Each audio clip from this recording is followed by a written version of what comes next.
In 2021, a family betrayal story from Sacramento, California, gained attention in legal forums and inheritance support groups. It involved a woman known as TL and her cousin, Eric, someone she grew up with, trusted, and once considered her closest family friend. TL had always been close to her grandmother. From childhood sleepovers to cooking lessons and late-night talks, their bond was something the whole family admired. When her grandmother became ill, TL became her primary caregiver, driving her to appointments, managing medications, and staying overnight when needed. Eric, the cousin everyone saw as charming but unreliable, rarely visited. He always had excuses: work, stress, traffic. But whenever financial conversations came up, he suddenly made time. When their grandmother passed away in early 2021, the family gathered to hear the reading of the will. TL wasn't expecting much, just something sentimental to remember her grandmother by. But as the lawyer read the document, TL froze.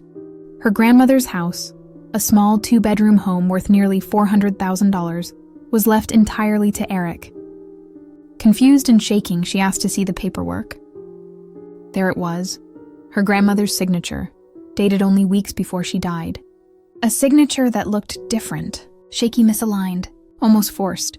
And then the truth started to unravel. The lawyer pulled her aside later and said something odd. Eric had brought her grandmother in alone to make the changes. He insisted she was forgetful, tired, and wanted to keep the will simple. TL knew her grandmother's mental state at that time. She was frail, forgetful, and easily confused. There was no way she could have understood the legal changes.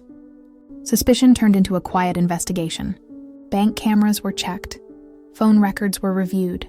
A medical evaluator confirmed that her grandmother was not in a state to legally sign documents on that date. Pressure mounted. Under scrutiny, Eric's story began to crumble. Eventually, through a handwriting expert and legal pressure, it was revealed. He had manipulated and potentially forged changes to the will. Greed had turned family into strangers.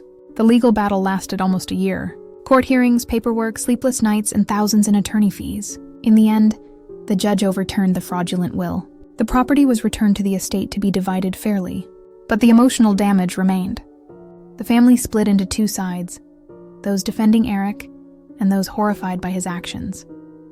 Holiday gatherings ended. Group chats went silent. Cousins stopped talking. TL said the victory didn't feel like a win. It felt like a funeral, the death of trust in her own family.